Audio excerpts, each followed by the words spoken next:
Bonjour à tous. Michel Mbeng vous revient dans sa fameuse rubrique Le bac de français en poche. Vous avez été nombreux à suivre la bande-annonce et certainement vous m'avez attendu. Eh bien, je suis là. Nombreux ont été quand même à m'interpeller sur la poésie.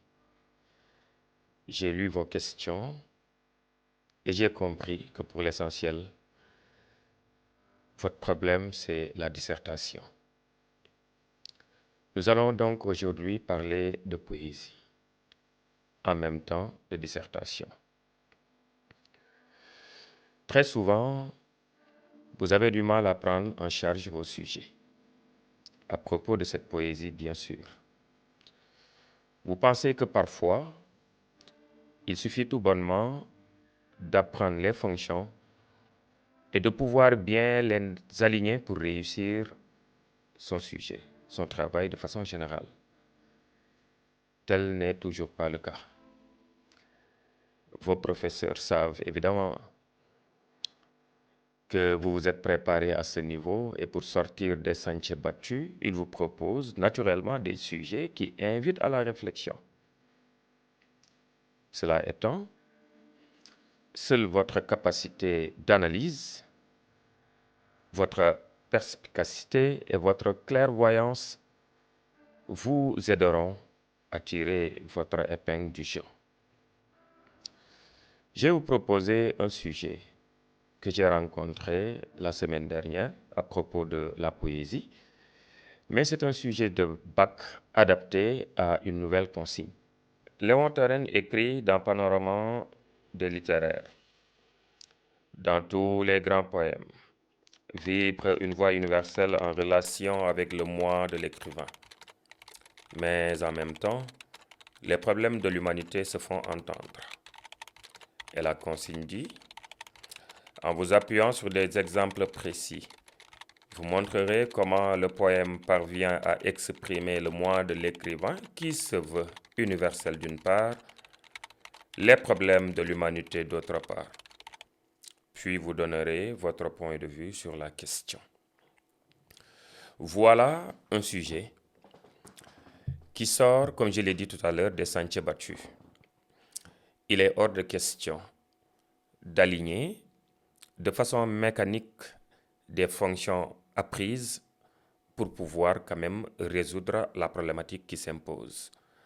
L'analyse doit être minutieuse. Il faut être très futé pour pouvoir quand même s'en sortir. Moi, je soupçonne d'ailleurs beaucoup de travaux hors sujet qui ne répondront pas justement aux exigences de ce sujet. J'en suis sûr et certain. Mais comme d'habitude, nous n'avons pas la prétention de traiter un sujet après l'avoir balayé du regard. À chaque fois, il y a véritablement une lecture qui doit être faite, mais une lecture pointue pour identifier au moins 4 éléments fondamentaux. Le premier élément, c'est le thème. Le deuxième élément, c'est le prédicat qui fait office de reformulation. Le troisième élément, c'est la problématique. Et le quatrième élément, c'est le plan. Maintenant, pour le thème, on pose la question de quoi parle ce sujet. Et ici, on nous dit dans tous les poèmes, vibre une voix universelle en relation avec le moi de l'écrivain. Même si on a écrivain, mais un écrivain qui produit tout simplement un poème est appelé poète. Donc ici, le thème c'est la poésie. De quoi parle ce sujet? Ce sujet parle de la poésie. L'objet de la poésie. Et puisque ça parle de poésie, l'interprétation qu'on doit en faire est la suivante.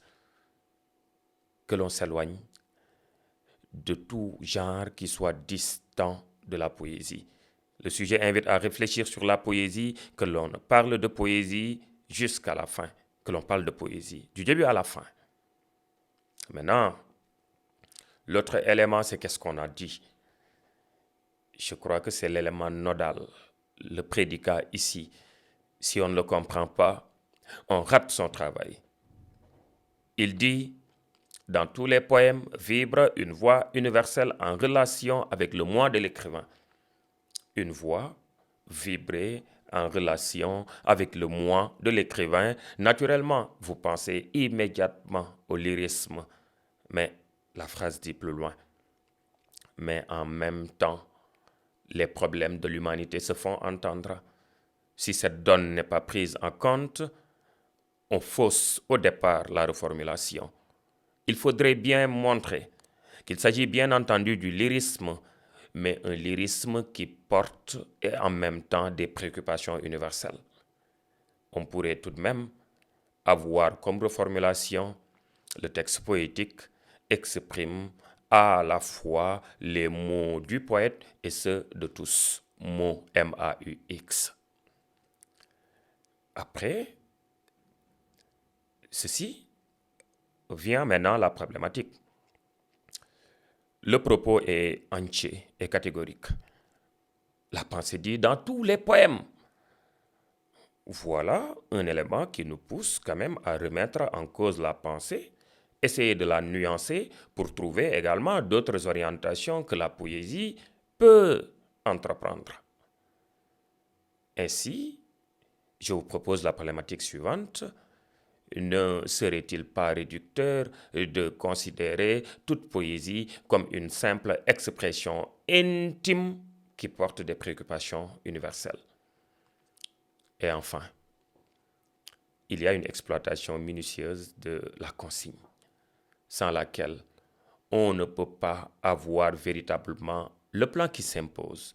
Je dis bien le plan qui s'impose. La consigne ne vous donne pas le choix. La consigne vous oriente et c'est à vous de lire, de comprendre et de pouvoir répondre à ses besoins. Là, la première partie dit de la consigne, vous montrerez comment la poésie exprime à la fois le moi du poète et les problèmes universels. On ne vous a pas demandé de montrer le caractère lyrique tout court de la poésie, un lyrisme qui s'associe à des préoccupations universelles. Voilà ce qu'il y a lieu de montrer dans la première partie. Et dans la deuxième partie, on vous demande de donner un avis personnel par rapport à la question. C'est le moment de surfer dans les autres fonctions et de montrer que la poésie, mis à part cette dimension, pourrait avoir des relents militants ou encore esthétiques. Le choix est libre. Voilà en gros l'analyse qu'il y a à faire de ce sujet. Et juste après, c'est le travail proprement dit avec une introduction, un développement et une conclusion.